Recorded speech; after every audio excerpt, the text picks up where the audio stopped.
நல்லடியார்களே, சஹாபாக்களின் வாழ்வினிலே என்ற தலைப்பின் கீழாக நபித்தோழர்களின் வாழ்வில் நடந்த சில நிகழ்வுகளும் அந்த நிகழ்வுகள் நமக்கு தருகின்ற பாடங்களும் படிப்பினைகளும் என்ன என்பது பற்றி தொடர்ச்சியாக அறிந்து வருகிறோம்.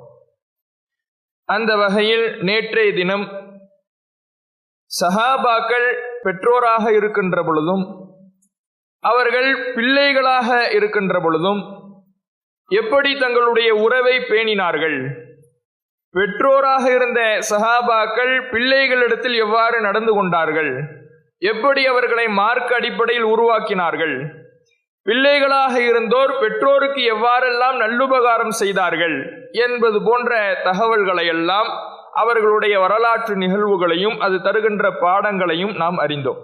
அதன் தொடர்ச்சியாக ஒரு சிறிய தகவலை நாம் அறிந்து கொண்டு அதையொட்டி அடுத்த வேறு ஒரு படிப்பினைகளையும் அந்த நிகழ்வுகளையும் நாம் அறியலாம். முதலாவதாக நேற்றைய தலைப்போடு சம்பந்தப்பட்ட ஒரு சிறிய நிகழ்வு என்னவென்றால், உபாதத் இப்னு சாமித் ரலியல்லாஹு அவர்கள் தன்னுடைய மகனாருக்கு அவருடைய மரண தருவாயிலே இந்த மார்க்கம் குறித்து ஈமான் குறித்து அவர் செய்த வசியத்தை நாம் அறிந்தோம். விதி தொடர்பான நம்பிக்கை உன்னுடைய உள்ளத்தில் எப்படி இருக்க வேண்டும், அதை எவ்வாறு ஆழமாக நம்ப வேண்டும், அப்படி ஆழமாக நம்பினால்தான் வெற்றி பெற முடியும், இதையெல்லாம் தன்னுடைய மரண தருவாயிலே அவர் உபதேசம் செய்தார். அப்படி உபதேசம் செய்யக்கூடிய அவருடைய மகனாரின் நிலை, நிறைய மகன்கள் அவருக்கு இருந்தாங்க, அந்த மகன்களுடைய நிலை ஒன்றும் மார்க்கத்துக்கு புறம்பான காரியங்களை செய்யக்கூடியவர்கள் அல்ல. அவர்களுடைய நிலை சரியில்லை, நம்ம சொல்லிட்டு போனாதான் இவங்களுடைய நிலை மாறும், இவர்கள் திருந்துவார்கள் என்ற நிலையில் அவர்கள் வாழவில்லை. அவங்களுடைய நிலை எந்த அளவுக்கு இந்த மார்க்க பிடிமானத்தோடு மார்க்க வழிபாட்டோடு மறுமை நம்பிக்கையோடு பிணைந்திருந்தது என்றால், இந்த உபாதத் இப்னு சாமித் ரலியல்லாஹு அவர்களுடைய மனைவியார் வஃபாத் ஆகிறாங்க. நபிகள் நாயகம் ஸல்லல்லாஹு அலைஹி வஸல்லம் அவங்களுடைய காலத்திலேயே அவர்கள் வாழும் பொழுது அந்த பெண்மணியை வஃபாத் ஆகின்ற உடனே இவருடைய மகனார் சஅத் பின் உபாதா ரலியல்லாஹு அன்ஹு அவர்கள் நபிகள் நாயகம் ஸல்லல்லாஹு அலைஹி வஸல்லம் அவர்களிடத்தில் வருகிறார். அல்லாஹ்வுடைய தூதர் அவர்களே, நான் வெளியூர் சென்ற சமயத்தில் என்னுடைய தாயார் வஃபாத் ஆயிட்டாங்க, மௌத்தாயிட்டாங்க. இப்ப நான் அவர்கள் சார்பாக அவர்களுக்கு மறுமையில் கூலி கிடைக்க வேண்டும் என்பதற்காக, நன்மை கிடைக்க வேண்டும் என்பதற்காக ஏதாவது தர்மம் செய்யட்டுமா அப்படின்னு கேட்கிறார். நபிகள் நாயகம் ஸல்லல்லாஹு அலைஹி வஸல்லம் அவங்களும் சரி செய், அவர்களுக்காக நீ தர்மத்தை செய் அப்படின்னு சொன்ன உடனே தன்னிடத்தில் இருந்த மிஹ்ராஃப் என்கின்ற ஒரு தோட்டத்தை தன்னுடைய தாயாருக்காக அவர் தர்மம் செய்து, என் தாயார் நாளை மறுமையிலே வெற்றி பெற வேண்டும் என்பதற்காக மரணத்திற்கு பிறகும் தன்னுடைய தாய்க்கு நல்லுபகாரம் செய்தவராக அவருடைய மகன் இருக்கிறார்.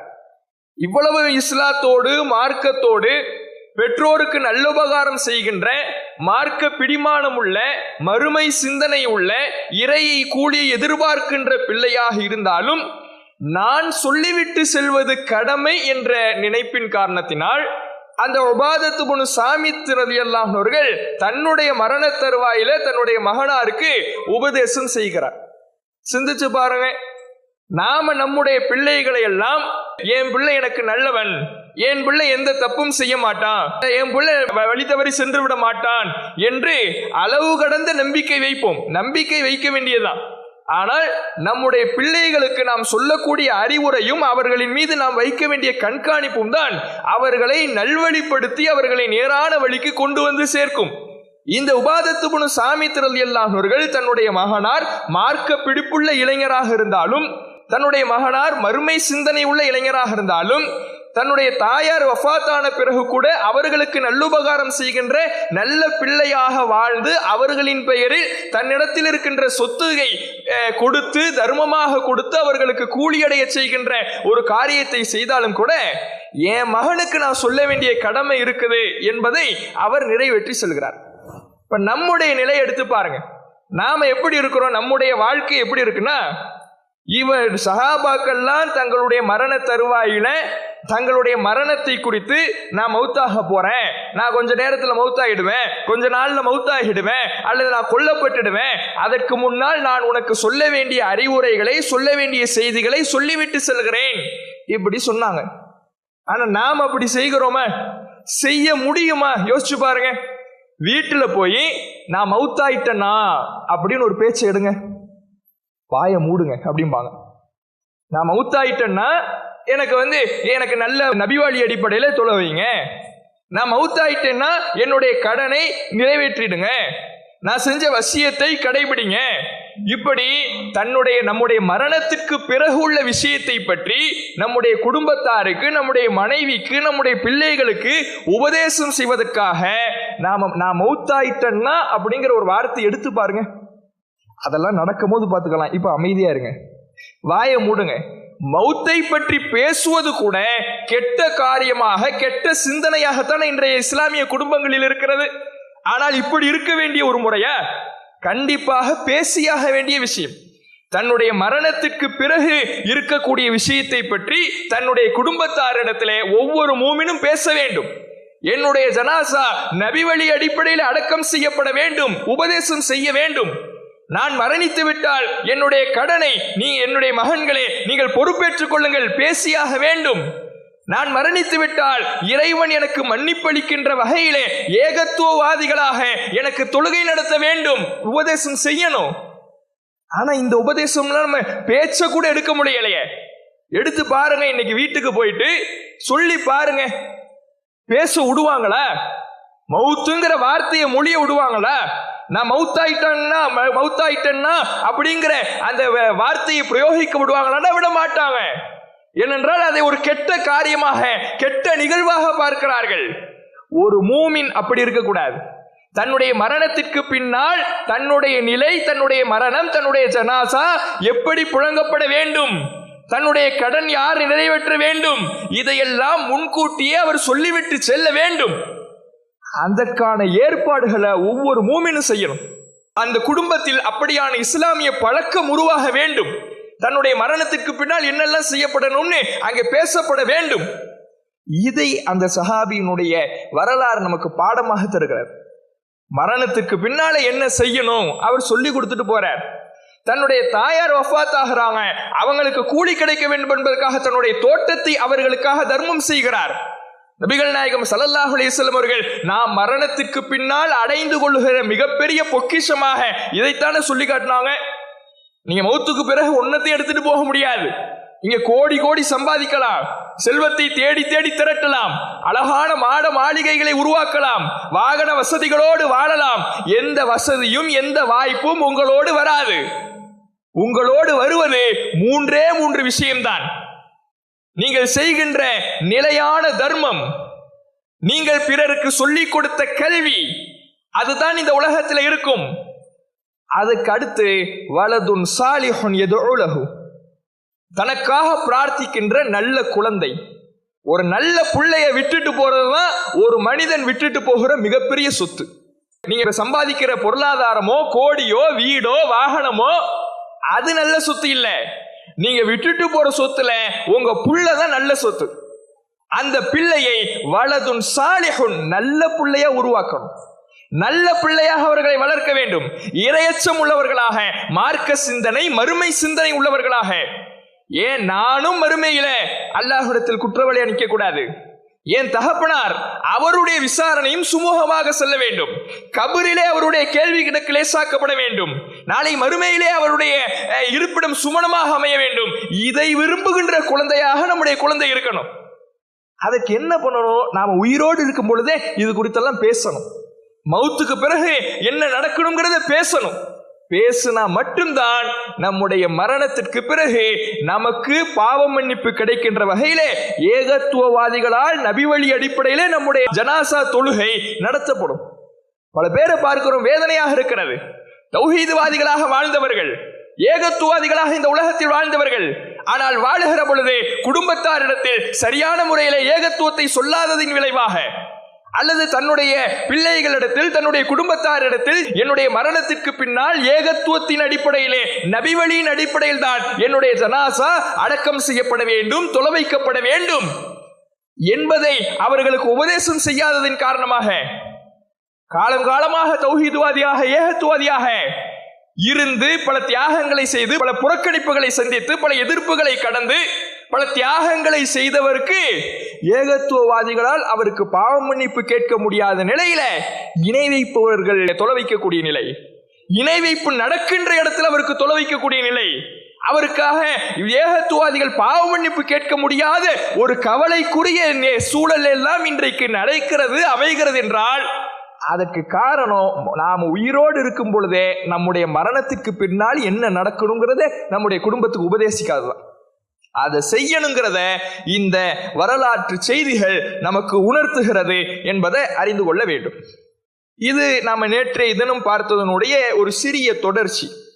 அடுத்ததாக நாம் அறிந்து கொள்ள வேண்டிய மிக முக்கியமான ஒரு விஷயம் என்னவென்றால், இந்த உலகத்தில் வாழக்கூடிய ஒரு முஸ்லிம், ஒரு மூமின் பிற மனிதர்களை, பிற முஸ்லிம்களை இழிவானவர்களாக, மட்டமானவர்களாக, குறைத்து மதிப்பிடக்கூடியவர்களாக அவர்களை பார்க்க கூடாது. நம்முடைய பார்வை எப்படி இருக்கணும்னா, சகோதரத்துவ பார்வை எல்லோரும் மீது இருக்கணும். ஒரு இடத்துல பொருளாதாரம் இல்லை என்றாலும், குடும்ப பாரம்பரியம் இல்லை என்றாலும், அந்தஸ்து இல்லை என்றாலும், வசதி வாய்ப்புகள் இல்லை என்றாலும், அழகிய தோற்றம் இல்லை என்றாலும், அவரிடத்தில் இரையச்சம் இருக்கும் என்றால் அவர் கண்ணியப்படுத்தப்பட வேண்டுமே தவிர இழிவாக பார்க்கப்பட்டுடக்கூடாது, குறைத்து மதிப்பிடப்பட்டிடக்கூடாது. அப்படி குறைத்து மதிப்பிடுவது நபிகள் நாயகம் ஸல்லல்லாஹு அலைஹி வஸல்லம் அவர்கள் காட்டி தந்ததற்கு மாற்றமானது என்பதை நாம புரிந்து கொள்ள வேண்டும். அல்லாஹ் ரப்புல் ஆலமீன் குர்ஆனிலே சொல்லுகிறான், யா அய்யுஹன் நாஸ், மக்களே, இன்னா ஹலக்னாக்கும் மின் ذكر وانثى, உங்களை ஒரு ஆண் ஒரு பெண்ணிலிருந்து தான் படைத்தோம்.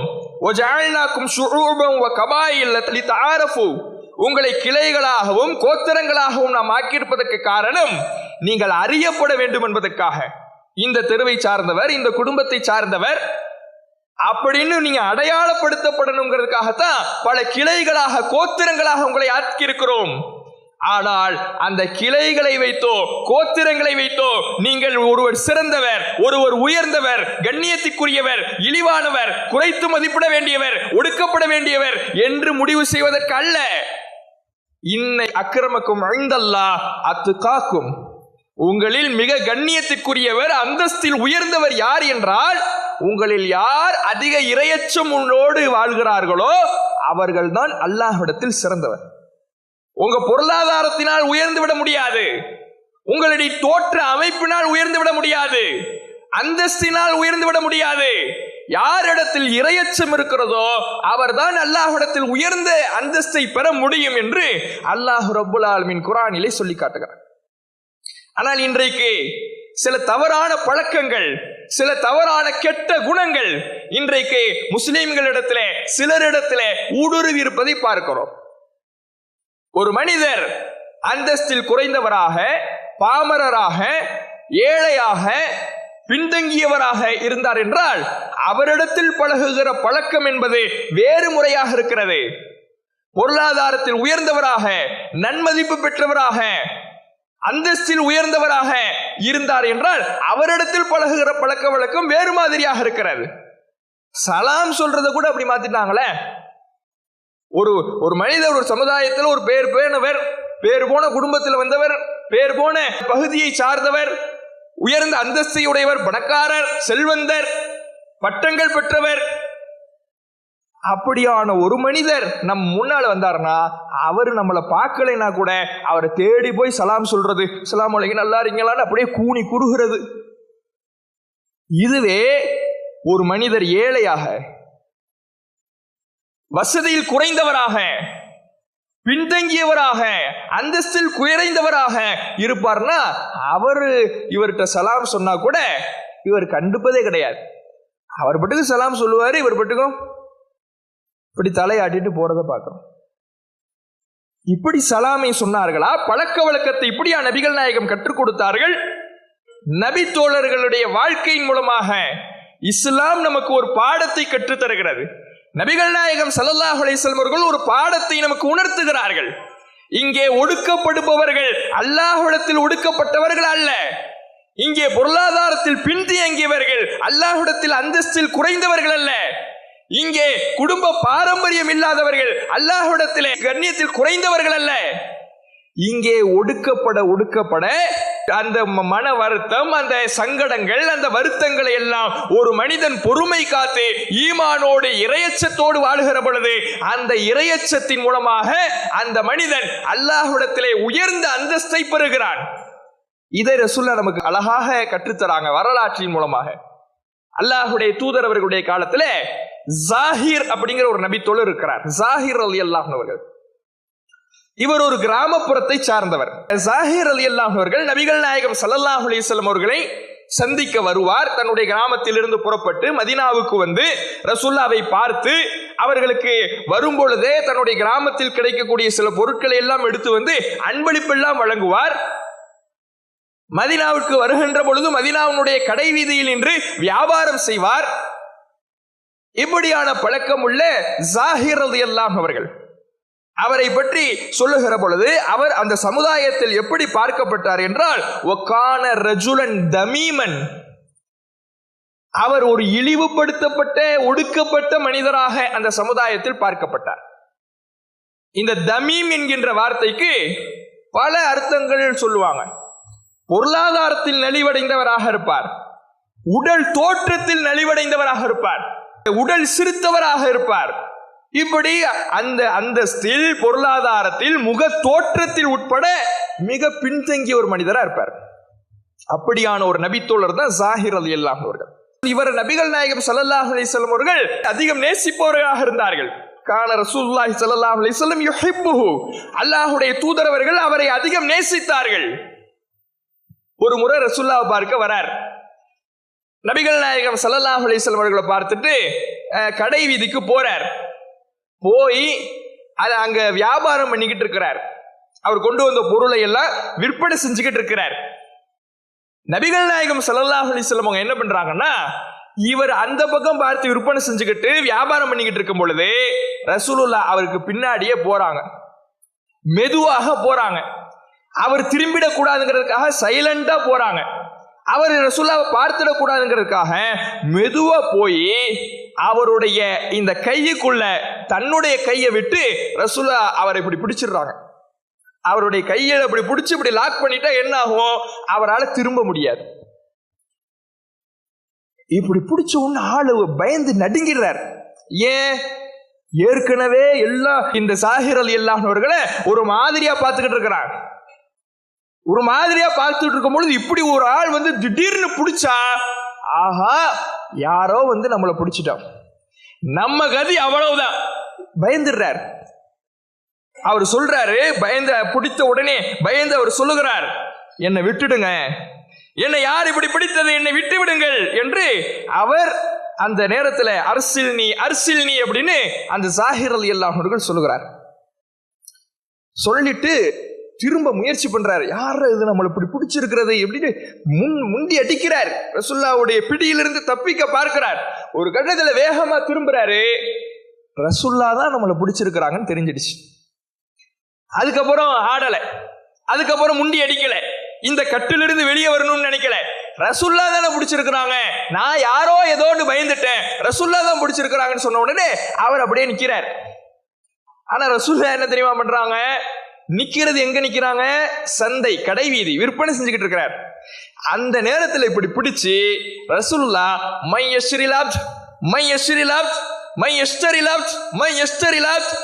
யாராவது இந்த அடிமையை விலைக்கு வாங்கி கொள்கிறீர்களா, யாராவது இந்த அடிமையை விலைக்கு வாங்கி கொள்கிறீர்களா ரசூலுல்லாஹ் கேட்கிறாங்க.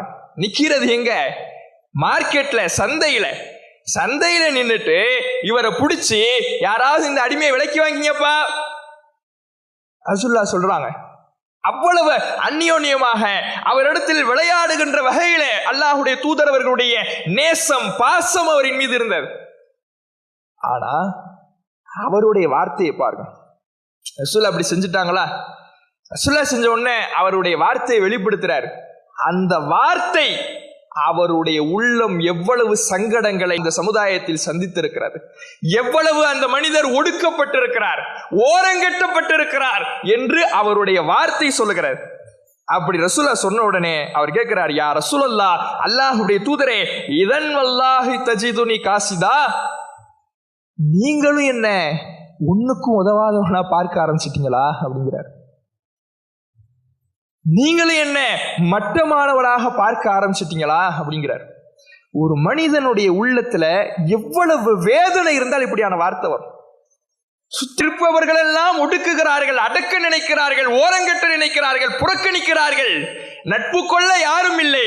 அல்லாஹ்வின் தூதர் அவர்களுடைய நேசம் மட்டும்தான் இந்த சமுதாயத்தில் நான் பயணிப்பதற்கு என்னோடு துணை நின்று கொண்டிருக்கிறது. அப்படியான நபிகள் நாயகம் பிடிச்சி யாராவது விலைக்கு வாங்கின்னு சொன்ன உடனே அவருடைய மனசுல, உங்கள்கிட்ட தான் மதிப்புக்குரியவனா இருந்தேன், உங்கள்கிட்ட தான் நான் உயர்ந்தவனாக இருந்தேன், கண்ணியத்திற்குரியவனாக இருந்தேன், நேசத்திற்குரியவனா இருந்தேன், இப்போ உங்கள்கிட்டையும் நான் ஒன்னுத்துக்கு உதவாதவனா ஆயிட்டனா அப்படிங்கிறார். அப்ப நபிகள் நாயகம் ஸல்லல்லாஹு அலைஹி வஸல்லம் அவர்கள் சொல்லுகிறார்கள், லாக்கின் இன்தல்லாஹி அன்த காலின், நீ மட்டமானவன் இல்லப்பா, நீ ஒன்றத்துக்கும் உதவாதவர் கிடையாது, நீதான் அல்லாஹ்விடத்தில் அந்தஸ்தில் மிக உயர்ந்தவன். அல்லாஹ் உன்னை உன் தோற்றத்தை பார்க்கல, உன் செல்வத்தை பார்க்கல, நீ கிராமத்திலிருந்து வரியா பார்க்கல, உன் குடும்ப பாரம்பரியத்தை பார்க்கல, உன் இறையச்சத்தை பார்க்கிறான். நீ அல்லாஹ்விடத்தில் உயர்ந்தவன். இந்த உலக வசதி வாய்ப்புகள், அந்தஸ்துகள், பேரு புகழ் எதுவும் இல்லைனாலும் இறையச்சம் ஒன்று இருக்குல்ல, நபிநேசம் இருக்குதுல, மார்க்கப்பட்டு இருக்குதுல, அதனால் அல்லாஹ்விடத்தில் நீதான் உயர்ந்தவன். நபிகள் நாயகம் ஸல்லல்லாஹு அலைஹி வஸல்லம் அவர்கள் அவருக்கு சொல்றாங்க, இந்த ஜாஹிர் ரலியல்லாஹு அவர்களுடைய இந்த நிகழ்வு நமக்கு ஒரு பாடம். இந்த உலகத்துல நாம வாழும் பொழுது நாம பழகக்கூடிய மனிதர்கள் ஒரு குறிப்பிட்ட கேட்டகரியில தான் இருக்கணும்னு நாம பார்க்க கூடாது. நாம பேசக்கூடிய மனிதர்கள் ஒரு குறிப்பிட்ட கேட்டகரி, குறிப்பிட்ட அந்தஸ்துல தான் இருக்கணும்னு பார்க்க கூடாது. ஒரு குறிப்பிட்ட குடும்ப அந்தஸ்துல தான் இருக்கணும்னு பார்க்க கூடாது. நம்முடைய அந்த பழக்க வழக்கம் இந்த உலகத்துல இருக்கிற பொருளாதாரத்துக்காகவோ, பேருக்காகவோ, புகழுக்காகவோ, அந்தஸ்துக்காகவோ ஒரு மனிதரிடத்தில் பழகுகிற பழக்கமாக இருக்கக்கூடாது. இறையச்சத்தோடு இருக்கிறாரா, அவர் கடைநிலை ஏழையாக இருக்கட்டும், அவரோடு நான் தோளோடு தோள் உரசி நான் அவரிடத்தில் நட்பு கொள்வேன். இது இந்த பக்குவம், இந்த பாடம் ஒவ்வொரு மூமினிடத்தில் இருக்கும். அதை இந்த ஜாஹிர் ரலியல்லாஹு அவர்களுடைய வாழ்க்கை வரலாறு நமக்கு தெளிவுபடுத்துகிறது. சில ஊர்களில் பார்க்கலாம், இஸ்லாமியர்களிடத்தில் இருக்கக்கூடிய சில பழக்கம், சில குடும்பங்களாக பிரிந்து இருப்பார்கள். குடும்பங்களாக பிரிந்து அல்லது தொழில் அடிப்படையில் பிரிந்தவர்கள், எப்படி நாம இன்றைக்கு இந்த இஸ்லாம் எதையெல்லாம் ஒழித்து கட்டியதோ அதுபோல இன்றைக்கு முஸ்லிம்கள் ஒரு தவறான பழக்கத்தில் இருப்பதை பார்க்கிறோம். குடும்ப ரீதியாக பிரிஞ்சிருப்பாங்க, தொழில் ரீதியாக பிரிஞ்சிருப்பாங்க. பிரிந்து இங்க இருக்கிறவர் அங்க பொண்ணு எடுக்கிறது கிடையாது. நாங்கெல்லாம் மரைச்சாயர் அல்லது ராவுத்தர், இங்க இருக்கிறவர் அங்க போறது கிடையாது, அங்க இருக்கிறவர் இங்க வர்றது கிடையாது. இது இஸ்லாமா, மார்க்கமா? தொழில் அடிப்படையில் பிரிஞ்சிருக்கிற இதைத்தானே வெளியில் இருக்கிறவர்கள் செய்கிறார்கள், மற்ற மதத்தவர்கள் செய்கிறார்கள். அதைத்தானே இஸ்லாம் ஒழிக்கிறது, ஒடுக்கிறது. தன்னுடைய இறுதி உரையிலே நபிகள் நாயகம் ஸல்லல்லாஹு அலைஹி வஸல்லம் அவர்கள் புதைத்த விஷயம் இதுதானே. கருப்பின் அடிமையாக நீ பார்க்காதே, அவர் உனக்கு ஆட்சியாளராக நியமிக்கப்பட்டாலும் நீ கட்டுப்படு என்று ரசூலுல்லாஹ் சொன்னாங்களே. அரபியை விட அரபி அல்லாதவருக்கு எந்த சிறப்பும் அல்ல, அரபி அல்லாதவரை விட அரபியருக்கு எந்த சிறப்பும் அல்ல. மொழியோ நிறமோ ஒருவருடைய அந்தஸ்தை உயர்த்துவதற்கு காரணம் கிடையாது, இறையச்சம் மட்டும்தான். ஆனா இன்றைக்கு முஸ்லிம்களிடத்தில் இருக்குதா இல்லையா அந்த பழக்கம்? இஸ்லாம் எதை உணர்த்துகிறது, எதை நபிகள் நாயகம் ஒழித்தார்கள் அதை கூட தெரியாம இன்றைக்கு இஸ்லாத்தை மற்ற மக்கள் எல்லாம், மாற்று மத அன்பர்கள் எல்லாம் வியந்து பார்ப்பது. சமத்துவம், சமநிலை, இவர்களுக்கு மத்தியில வேறுபாடு இல்லை, வேற்றுமை இல்லை, அண்ணன் தம்பிகளாக, மாவன் மச்சான்களாக பழகுகிறார்கள் சொல்றாங்களே, அந்த இத கொஞ்சம் குறைவு ஏற்படுத்துற மாதிரி இன்றைக்கு முஸ்லிம்களுடைய செயல் இருக்குது. அதை ஒடுக்க வேண்டும், அந்த பழக்கத்தை நம்ம விட்டு அகற்ற வேண்டும். அதை இந்த ஜாஹிர் ரலியல்லாஹு அன்ஹுடைய வாழ்க்கை நமக்கு உணர்த்துது. சில ஊர்களை பார்க்கலாம், மேல தெரு கீழே தெருன்னு போட்டி போட்டுக்கிட்டு நிப்பான் மல்லு கட்டிக்கிட்டு. என்னடான்னு பார்த்தா அவன் அந்த தெரு, நான் இந்த தெரு. இதெல்லாம் நீ உயர்ந்தவன்கிறதுக்கோ அவர்கள் கீழே உள்ளவர்கள் என்பதற்கோ அல்லது அவர்கள் உயர்ந்தவர்கள் நீ கீழே உள்ளவர்கள் என்பதற்கோ விஷயமா? எப்படிப்பட்ட மார்க்கத்தில் இருந்து கொண்டு இப்படியான காரியங்களை இன்றைக்கு இஸ்லாத்தை கொச்சைப்படுத்துகிற வகையில செயல்பாடுகள் இருக்குது. சிந்திச்சு பாருங்க. அதையெல்லாம் விட்டு ஒழிக்கணும். யாரும் யாரைக்கும் உயர்ந்தவர் அல்ல, யாரும் யாருக்கும் கீழானவர் அல்ல. இறையச்சம் உள்ளவர் அல்லாஹ்விடத்தில் சிறந்து விளங்குவார். ஜாஹிர் ரலியல்லாஹு அவர்களுடைய பாடம், படிப்பினை ஒவ்வொரு முஸ்லிமும் ஒவ்வொரு மூமினும் வாழ்க்கைக்கு பாடமாக எடுத்துக்கணும்.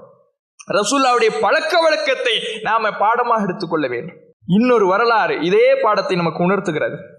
முஸ்னது இப்னுல் ஜஅத் அப்படிங்கிற ஒரு ஹதீஸ் கிரந்தத்துல பதிவு செய்யப்பட்ட செய்தி. இப்னு மஸ்ஊத் ரலியல்லாஹு அவர்கள், இந்த இப்னு மஸ்ஊத் ரலியல்லாஹு அவர்கள் அவருடைய காலை பார்த்தோம்னா சிறுத்த காலாக இருக்கும். ரொம்ப பலவீனமான, ரொம்ப குறுகிய சிறுத்த கால்பாங்கள. சிறுத்தன்னா ரொம்ப கால் ஒரு சுருங்கிய காலாக இருக்கும், ரொம்ப பலவீனமான காலாக இருக்கும். அப்படியான ஒரு காலாக அவருக்கு இருக்குது. அதனால என்னன்னா அவருக்கு ரொம்ப அவருடைய கால்னால பேலன்ஸா அவரால் நடக்க முடியாது. அவ்வளவு ரொம்ப அவரால் ரொம்ப ஒரு பலவீனமான நிலையில் இருக்கிறார். அவர் மரத்தில் ஏறுறார். ஒரு நாள் மரத்தில் ஏறி அவர் என்ன பண்றாருன்னா, அந்த பல் துலக்கிற குச்சியெல்லாம் எடுப்பதற்காக மரத்தில் ஏறி அந்த விஷயங்கள்லாம் பண்ணிக்கிட்டு இருக்கிறார். அப்படியே ஒரு நாள் மரத்தில் ஏறுறாரு. மரத்தில் ஏறி அவர் இருக்கும் பொழுது வேகமா காத்தடிக்குது. பலவீனமான கால்ங்கிறதுனால எந்த அளவுக்கு ஒரு பலவீனமாக இருக்குதுன்னா அந்த கால் எந்த அளவுக்கு சுருங்கி காணப்படுகிறது என்றால், அந்த காத்தடிச்ச உடனே சாயிறார். அவ்வளவு பலவீனமானவில்லை, அவ்வளவு உடல் குறைவான ஒரு நிலையில் இருக்கிறார். அப்படிப்பட்ட இப்னு மஸ்ஊத் ரலியல்லாஹு அவர்களை பார்த்து சுற்றி இருக்கிற ஆட்கள்லாம் சிரிக்கிறாங்க. இவனுக்கு ஆரப்பாரு, எவ்வளவு நோஞ்சா, இப்படி இந்த மாதிரி கேலி பண்ணி அவரை சிரிக்கிறார்கள். அவர் இஸ்லாத்துல மிகப்பெரிய உயர்ந்த அந்தஸ்துல மிகப்பெரிய ஒரு சிறந்த நபித்தோழர்களில் ஒருவர். ஹதீஸ்களை, சட்டங்களை அதிகமாக இந்த சமுதாயத்துக்கு அறிவித்த ஒரு நபித்தோழர். அப்படிப்பட்ட அந்த இப்னு மஸ்ஊத் ரலியல்லாஹு அவர்களிடத்தில் இருந்த இந்த உடல் குறைய வச்சு எல்லாம் கேலி பண்ணி சிரிக்கிறாங்க.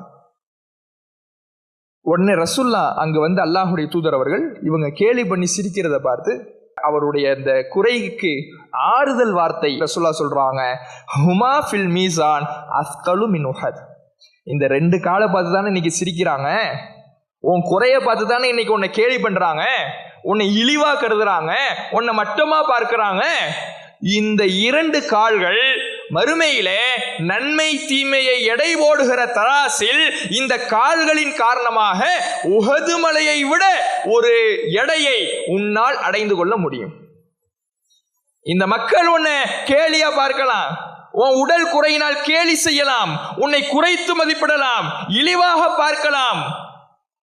ஆனா எதை நீ இந்த மக்கள் குறைன்னு பார்க்கிறாங்களோ, மற்றவர்களுடைய கேலி கிண்டல் மட்டமாக நினைக்கின்ற பார்வை, அதையெல்லாம் உன்னுடைய கால்களினால் நீ தாங்கிக் கொள்கிறாயோ, அந்த கால்களுக்கு நீ தாங்க தாங்க தாங்க அது மறுமையிலே மீசான் தராசிலே உஹது மலையை விட ஒரு கணத்தை, எடையை உனக்கு பெற்றுத்தரும்.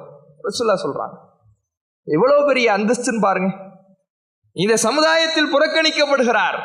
எந்த அளவுக்கு புறக்கணிக்கப்படுறாருன்னா, ஒரு கட்டத்தில் அல்லாஹ்வுடைய தூதரவர்களுக்கு ஒரு உபதேசத்தை இறைவன் செய்கிறார். குறைஷிகள்ல பெரியவர்கள், மூத்தவர்கள், பெரும்பெரும் அந்தஸ்தில் உள்ளவர்களா ரசூலுல்லாஹ் பார்க்க வராங்க. அப்படி பார்க்க வரும் பொழுது இந்த இப்னு மஸ்ஊத் ரலியல்லாஹு அவர்கள், அதே போல பிலால் ரலியல்லாஹு அவர்கள், சஅத் பின் அபி வக்காஸ் ரலியல்லாஹு அவர்கள், இன்னும் சில நபித்தோழர்கள், இவர்கள் எல்லாருமே அந்த சமுதாயத்தால் ஓரங்கட்டப்பட்டவர்கள். இப்னு மஸ்ஊத் ரலியல்லாஹு அவர்கள், பிலால் ரலியல்லாஹு அவர்கள், சஅத் பின் அபி வக்காஸ், இப்படி எல்லாருமே அந்த சமுதாயத்தில் ஒரு கீழ்நிலையில் உள்ளவர்களாக பார்க்கப்பட்டவர்கள்.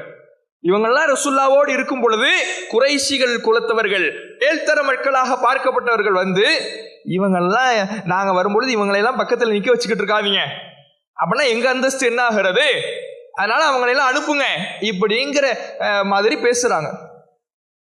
அப்போ அல்லாஹ் ரசூலுல்லாஹ்வுக்கு சொல்றான், நபிகள் நாயகம் ஸல்லல்லாஹு அலைஹி வஸல்லம் அவர்களிடத்துல பேசுகிறான், வலா தத்ருதுல் லதீன யதுஊன ரப்பஹும் பில் கதாதி வல் அஷி யுரீதுன வஜ்ஹஹு.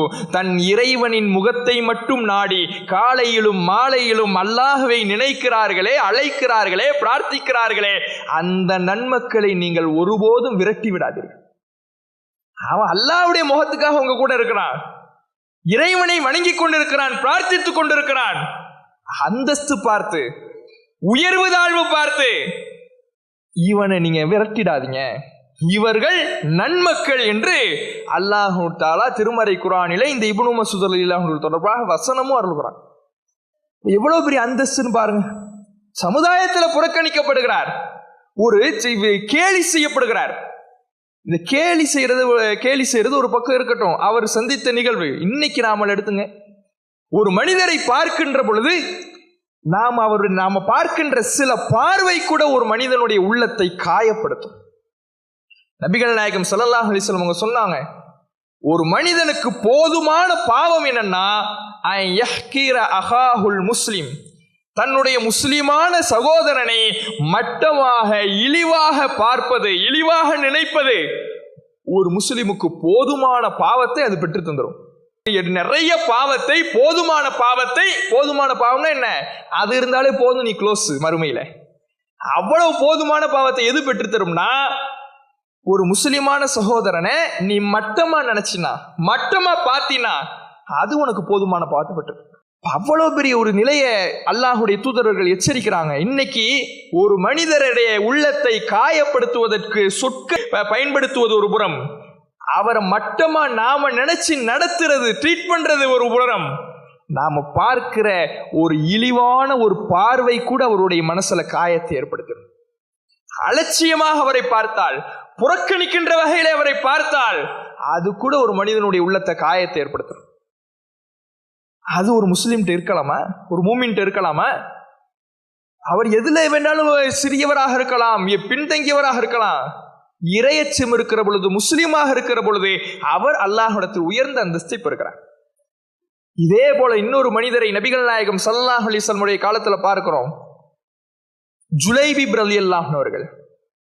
இந்த ஜுலைபிப் ரலியல்லாஹு அன்ஹு அவர்களுடைய வரலாறை படிச்சோம்னா, அவர் எவ்வளவு ஒரு இந்த சமுதாயத்தில் ஒரு பின்தங்கிய நிலையில் வாழ்ந்தார்.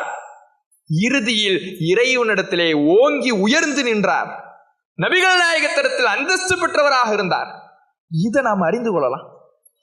இவருக்கு எந்த அளவுக்குன்னா, இவரை பற்றியும் சொல்லும் பொழுதும் அவருடைய முகத்துல ஒரு அவலட்சணமான ஒரு தோற்றம் இருக்கும். தமாமன்னா அப்படியான ஒரு அர்த்தம். அவருடைய முகம் ஒரு வசீகர தோற்றம் உள்ள முகமாக, வசீகர தோற்றத்தை கொண்டவராக இருக்க மாட்டார். அவருடைய உடல், அவருடைய முகம் சிறுத்தவராக இருப்பார். அப்படியான ஒரு மனிதர். அவருக்கு யாரும் பொண்ணு தரல. ஏன்? காசு கிடையாது.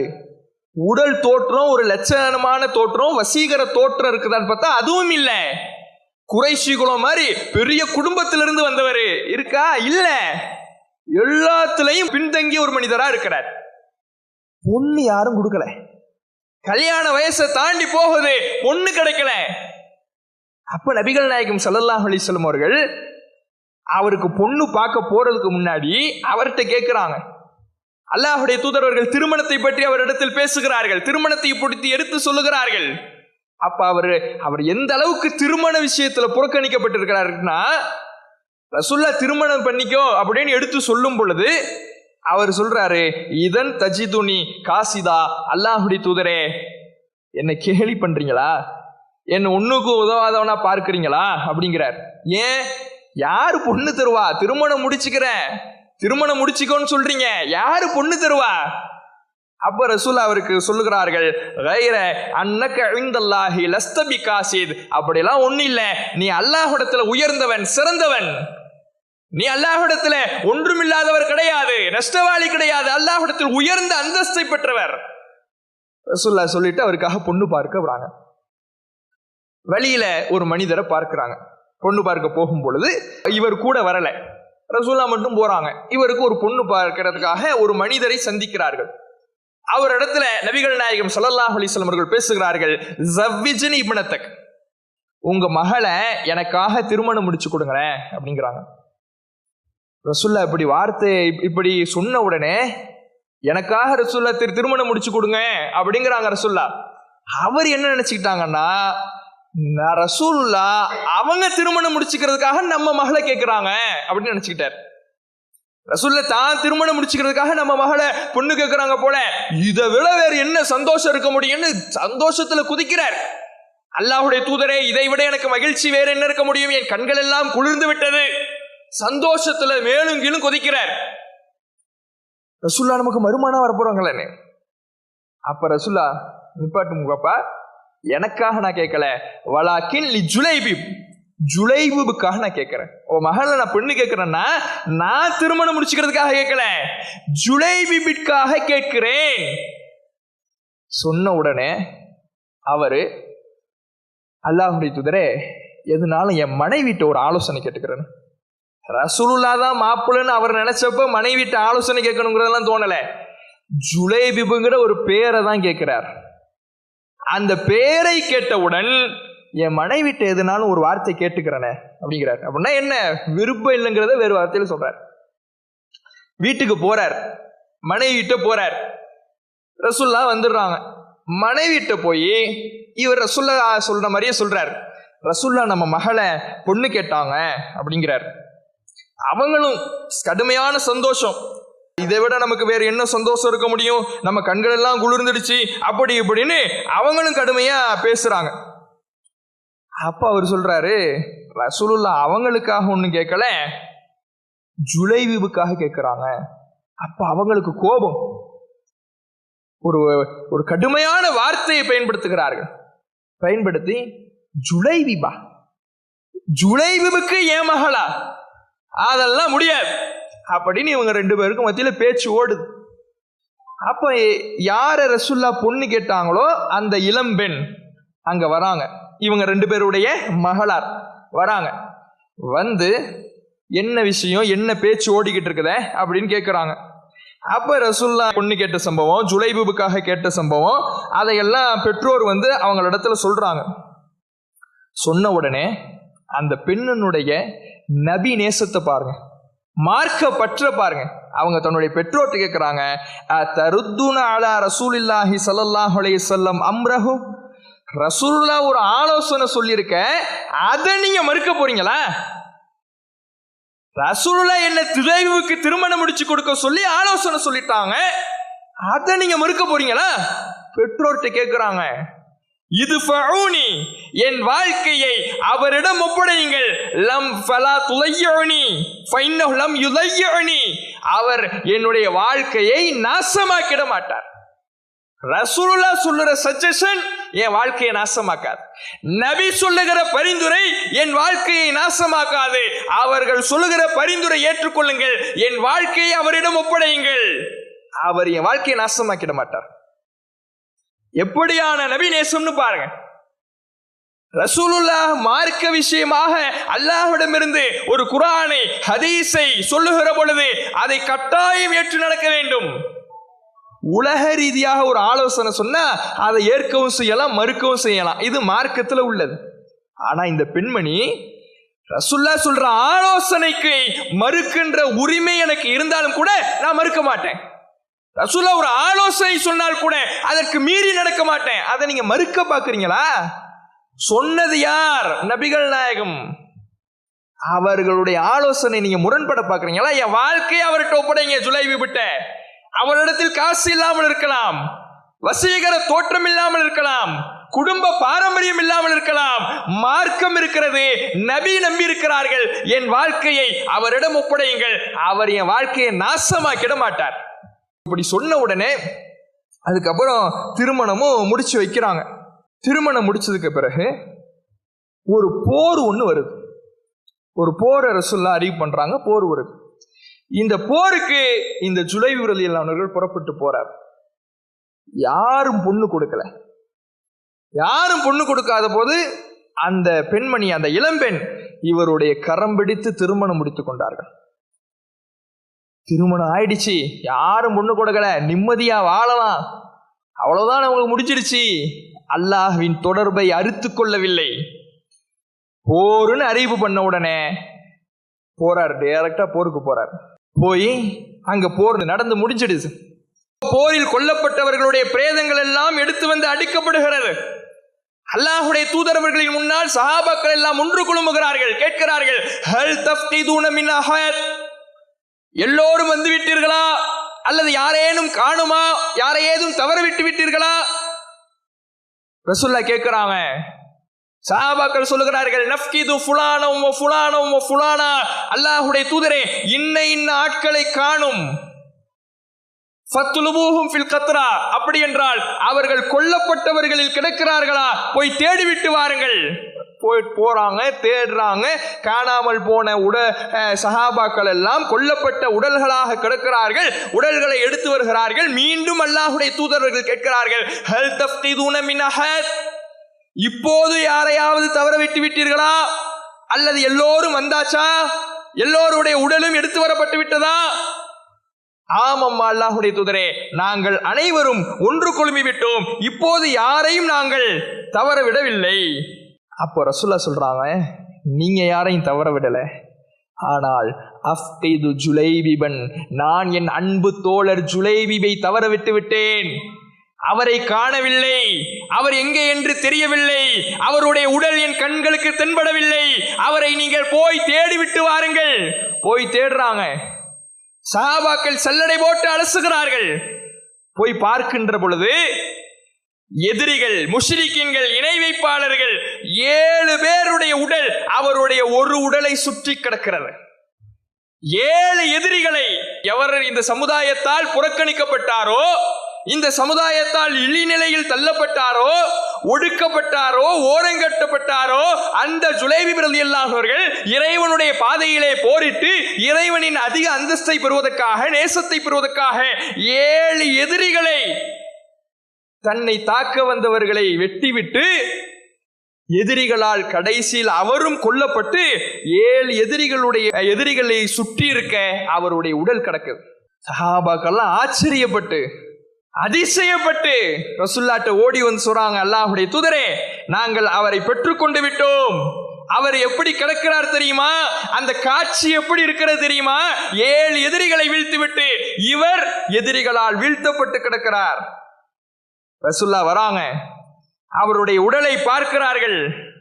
அவருடைய உடல்ல கை இல்லை, உடல் கூடு கிடக்குது. அவருடைய கைகள் 2 எதிரிகளால் வெட்டப்பட்டு வெறும் உடல் கூடாக கிடக்கிறார். அந்த உடலை அல்லாஹ்வுடைய தூதரவர்கள் தூக்குகிறார்கள். தூக்கி தன் மேனியிலே சாய்த்துக் கொள்ளுகிறார்கள். அவருடைய 2 கைகள் இல்லாத பகுதியில் தன் கையை அல்லாஹ்வுடைய தூதர் கொண்டு போய் வைக்கிறார்கள்.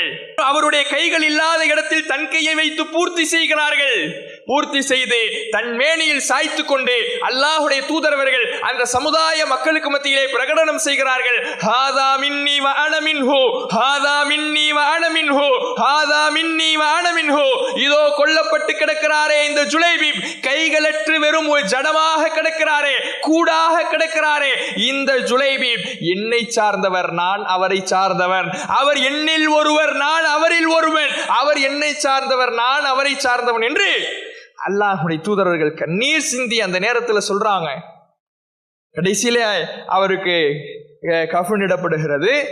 ஆனால் அவரை அல்லாஹ்வுடைய தூதரவர்கள் தன்னுடைய கரங்களிலேயே அவரை தூக்கி கொண்டு சென்று அவரை அடக்கம் செய்தார்கள் என்ற வரலாறை பார்க்கிறோம். எவ்வளவு பெரிய அந்தஸ்து, அல்லாஹ்விடத்தில் அந்தஸ்து, சிந்தித்து பாருங்க. இதுல நமக்கு கிடைக்க வேண்டிய படிப்பினை ஏராளம். ஒரு கணவன் மனைவி எப்படி இருக்க வேண்டும் பாடம் நடத்துகிறார் ஜுலைபிப் ரலியல்லாஹு அவர்கள். மார்க்கம்தான் ஒரு கணவன் மனைவியை இணைக்க வேண்டும் என்பதற்கு ஜுலைபிப் ரலியல்லாஹு அவர்களுடைய வாழ்க்கை நமக்கு ஆதாரம். பொருளாதாரம் இல்லை, காசு இல்லை, பணம் இல்லை, வசீகர தோற்றம் இல்லை, நிறம் இல்லை, குடும்ப பாரம்பரியம் இல்லை, அந்தஸ்து இல்லை, ஆனால் இறையச்சம் இருக்கிறது, மார்க்கப்பட்டு இருக்கிறது. அதனால் அவர்தான் என்னுடைய மணாளன் என்று அவர் கரம் பிடித்து திருமணம் முடித்துக் கொண்டார்களே ஜுலைபிப் ரலியல்லாஹு அன்ஹுடைய மனைவி, அது நமக்கு பாடம். நாம் திருமணம் முடிக்கின்ற பொழுது ஆணோ பெண்ணோ, திருமணம் முடிக்கின்ற பொழுது ஒரு பெண் கணவனை தேர்வு செய்கிற பொழுது, ஒரு ஆண் மனைவியை தேர்வு செய்கிற பொழுது அங்கு பார்க்கப்பட வேண்டிய விஷயம் வெள்ளை நிறம் அல்ல. அங்கு பார்க்கப்பட வேண்டிய விஷயம் பொருளாதார வசதி வாய்ப்பு அல்ல. அங்கு பார்க்கப்பட வேண்டிய விஷயம் குடும்ப பாரம்பரியம் அல்ல. மார்க்கம் இருக்கிறதா? என் வாழ்க்கையோடு பயணிக்கின்ற, என் குழந்தைகளுக்கு தாயாக போகிற, தகப்பனாக போகிற என்னுடைய துணை மார்க்கப்பட்டுள்ளவராக இருக்கிறாரா? நபி வழி நடக்கக்கூடியவராக இருக்கிறாரா?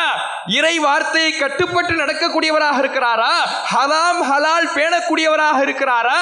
இதுதான் அங்கு பார்க்கப்பட வேண்டும். ஆனா இன்றைக்கு தோற்றத்தினால் நிராகரிக்கப்படக்கூடியவர்கள் எத்தனை பேர்? வசதி இல்லை என்று நிராகரிக்கப்படக்கூடியவர்கள் எத்தனை பேர்? சிந்திச்சு பாருங்க.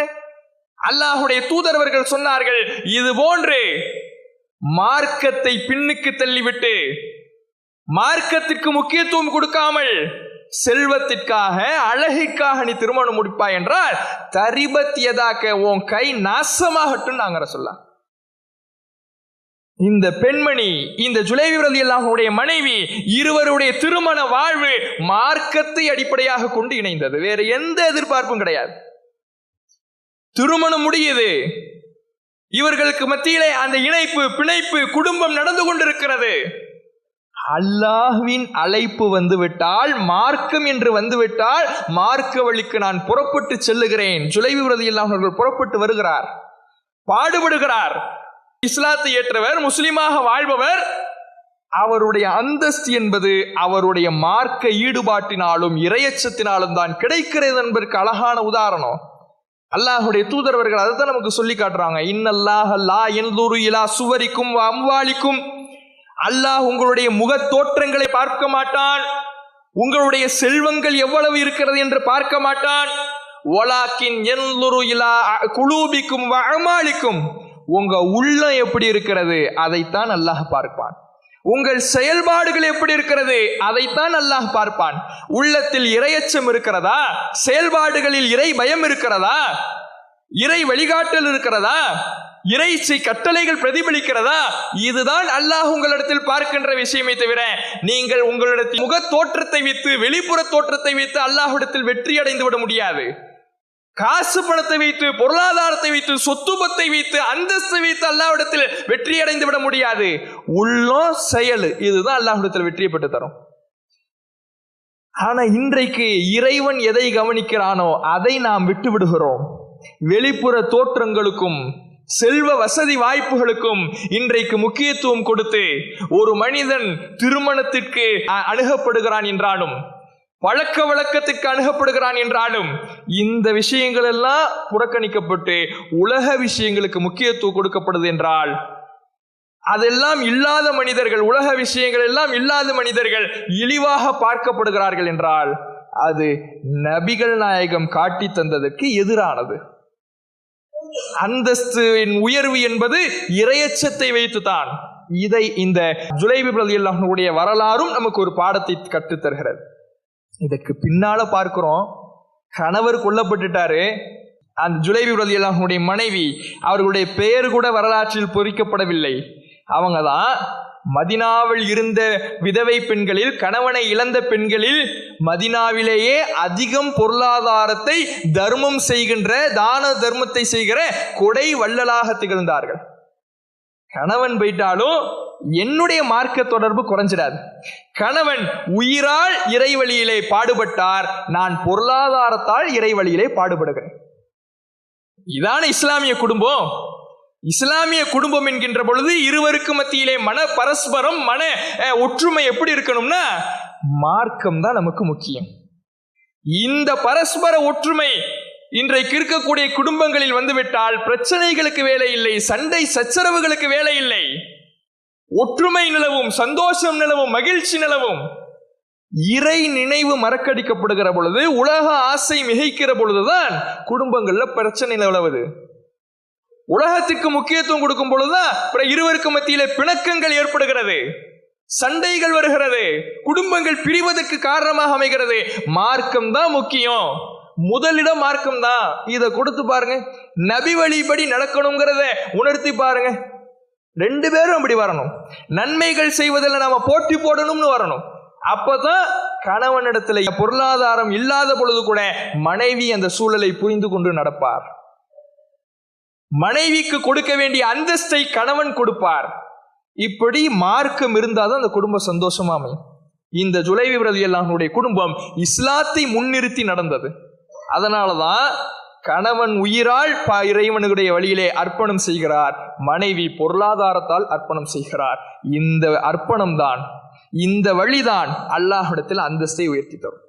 எனவே நாம் இந்த உலகத்தில் வாழ்கிற பொழுது எந்த ஒரு மனிதரையும் குறைத்து மதிப்பிட்டு விடக்கூடாது. எவருடைய இஹ்லாஸை தீர்மானிப்பது நம்முடைய அதிகாரம் கிடையாது. அல்லாஹுடைய அடியாராக, முஸ்லிமாக, இறையச்சம் உள்ளவராக வாழுகிற பொழுது அவருடைய பொருளாதாரத்தை பார்த்து பழகுவது ஒரு முஸ்லிமுக்கு ஆகுமானதல்ல.